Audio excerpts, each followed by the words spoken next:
감사합니다. 방금 전 이상주 팀장님께서 간략히 소개를 해주시면서 국경을 왔다 갔다 한다고 이렇게 말씀해 주셨는데, 제가 2010년에 서울대학교에서 정년을 했습니다. 그리고 나서 곧장 국경대학교 사회학과에서 초빙교수로 매년 가을 학기에 강의를 하고 있습니다. 지난 2월 27일 날 귀국을 했습니다. 귀국하기 전에 오늘 이런 모임이 있으니 꼭 좌장을 해주십시오 라고 하는 부탁을 받고, 사실은 참 어려운 사정이 있었지만 그거 다 조정을 해서 통쾌하겠다 하고 오늘 이 자리에 섰습니다. 내일은 또 다른 일로 대만을 좀 가야지 되는 상황입니다. 오늘 이 주제는 대단히 의미심장하다고 생각합니다.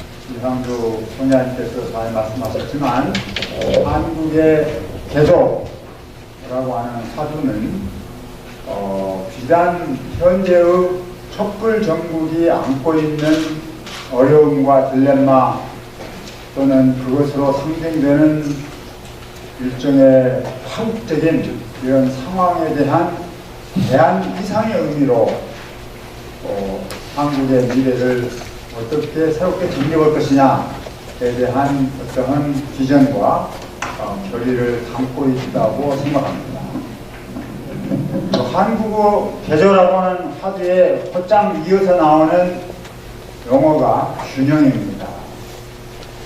오늘날 우리 사회에서 균형과 화해를 부정할 사람은 없을 것입니다. 그러나 우리의 현실은 비단 정치적인 현실만이 아니고 경제적인, 사회적인, 이념적인 각 세대, 지역 여러 가지 측면에서 한국 현실은 아직도 균형이나 화해, 협력 또는 요즘 많이 이야기하는 협치 이런 정신보다는 근본적으로 힘을 가지고 있는 집단들의 대결, 양극 대결 이것으로 특징되고 있다고 생각됩니다. 그래서 다수의 국민들이 이 참담한 현실에 대해서 매우 불안하게 생각하면서도 또 탈출구를 정말 강력히 원하고 있음에도 불구하고 현실적으로 그런 탈출구가 보이지 않고 있는 오늘의 현 상황에 대해서 큰 걱정을 하고 있다고 저는 생각하고 아마 많은 분들이 동의하실 것으로 생각합니다. 오늘 좋은 말씀을 해주실 정경배 원장님과 저는 옛날 김대중 대통령 시절에 정책기획위원회 위원장 일을 제가 했습니다. 그때 정경배 원장님을 제가 모시고 같이 일했던 것이 인연이 돼서 지금까지 여러 가지로 교류를 해오고 있는 사이에 오늘 귀중한 자리에 저를 초청해 주시고 이 좌장 역할을 맡겨주신 데 대해서 진심으로 감사를 드립니다. 제가 어제 한번 뵀습니다. 그랬더니 오랜만에 만났으니 좌장으로서 하고 싶은 얘기를 앞에 서두에 좀 해주십시오. 저한테 부탁을 하시더군요. 근데 그 이야기를 듣고 제가 좀 생각을 해봤습니다. 그래서 제가 조금 제 얘기를 앞에 좀 한번 던져보겠습니다. 한국의 개조를 이야기할 때 우선 제 머리에 먼저 딱 들어오는 것은 세월호 참사가 터졌을 때 박근혜 대통령께서 현장에 오셔서 국가 개조를 약속을 했습니다.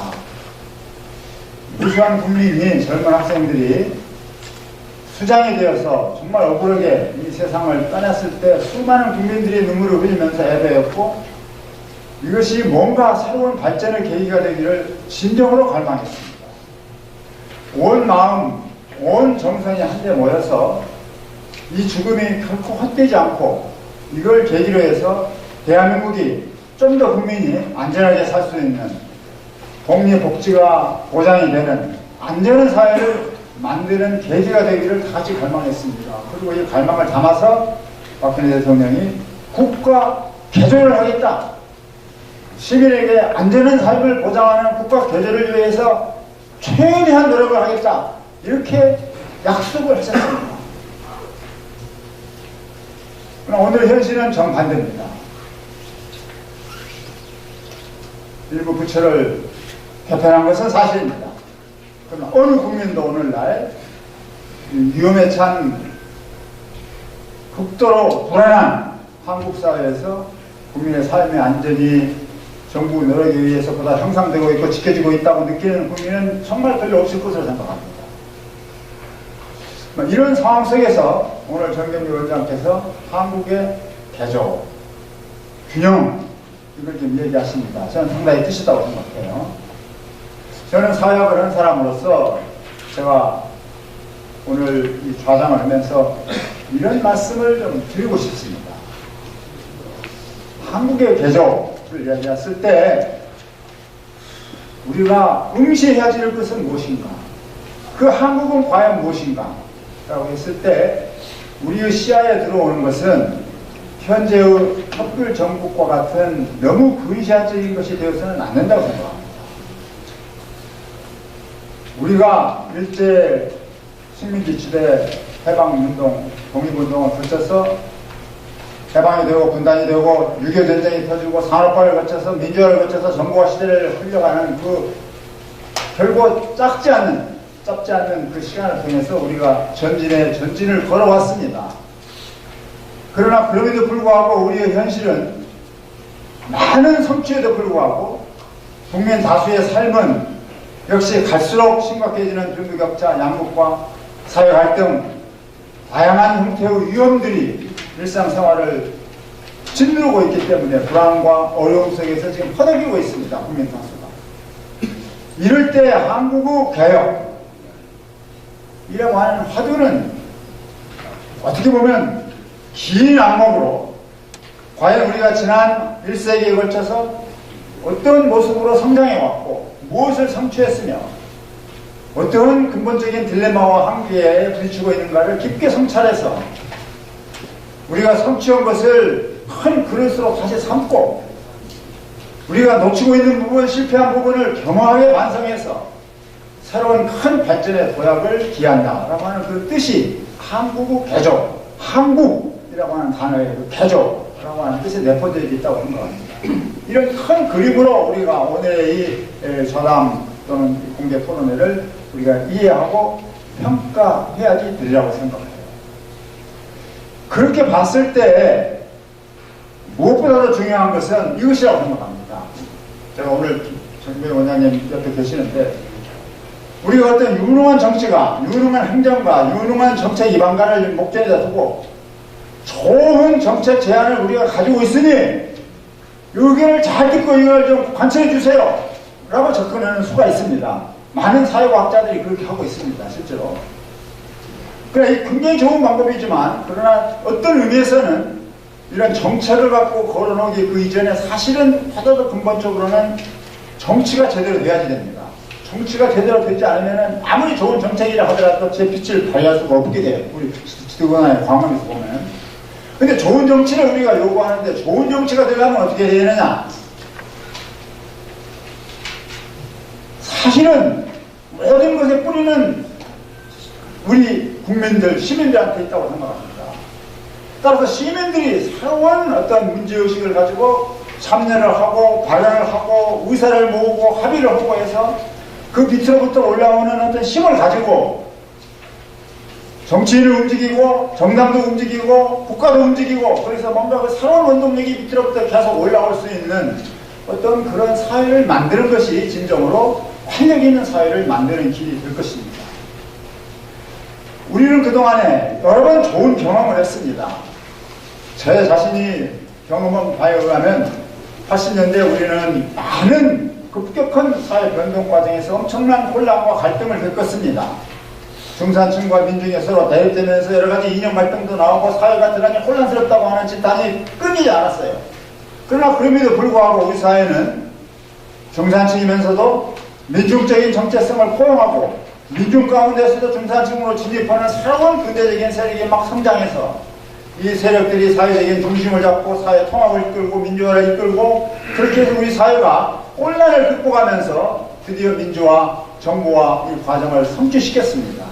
그 가장 근본적인 동력이 사회 안에서 어디서 오느냐라고 했을 때 저의 판단에는 바로 그것이 우리 사회의 중민에서 온다 라고 하는 판단을 가지고 80년대 중반부터 저는 열렬히 공적인 사회적인 논쟁을 시작했습니다.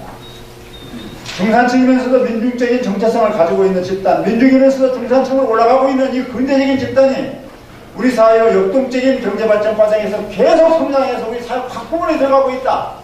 이게 중요한 활력이고 그것에 근거해서 우리는 만약 발전한다고 하면은 결코 급진혁명도 아니고 그래서 결코 보수 수구적인 그런 체제 유지가 아니고 순차적으로 점진적으로 앞으로 나아가는 민주화 과정이고 사회개혁 과정이다.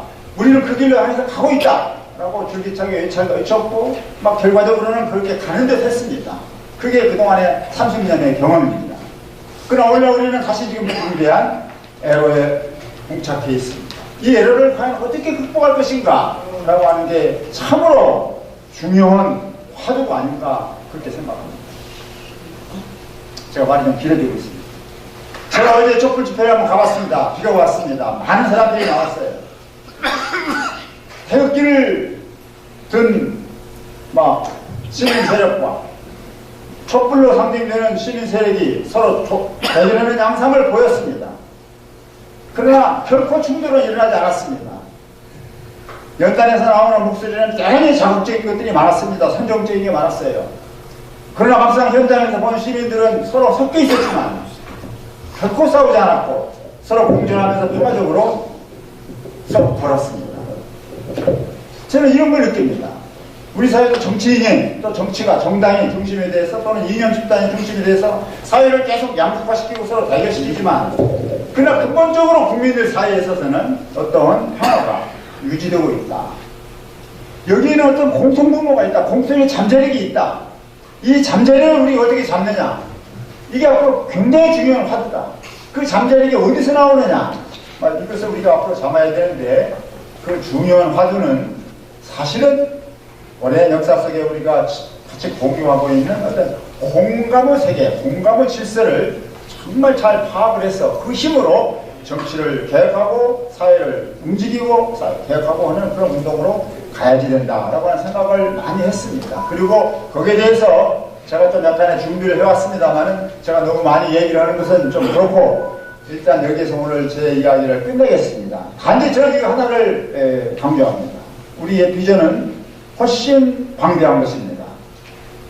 그리고 이 방대한 우리의 비전이라고 하는 것은 한마디로 말하자고 하면은 지난 해방 이후에 70여 년 과정 또는 또 길게는 100년에 걸친 우리의 근대화 과정이 스스로 발전시킨 육성시킨 새로운 발전의 원동력이 지금 우리 사회 안에 많이 들어가 있으니까 그런 원동력을 잘 결합시켜서 그 시민적인 힘으로 어떤 정치권이나 정당에 너무 의존하지 않고 그 시민적인 힘으로 우리가 앞으로 나아가는 새로운 발전의 길을 여는 것, 그런 의미에서 지난 근대화를 넘는 새로운 차원의 어떤 근대, 새로운 차원의 발전, 이렇게 나아가는 것이 아마도 현재 우리가 직면하고 있는 이 현재의 난관을 깨뚫고 또 미래를 바라보는 좋은 시각이 아닐까 그런 생각을 해봅니다.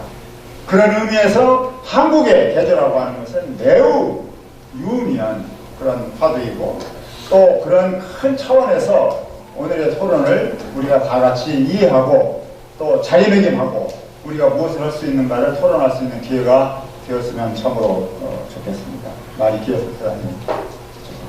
감사합니다. 네.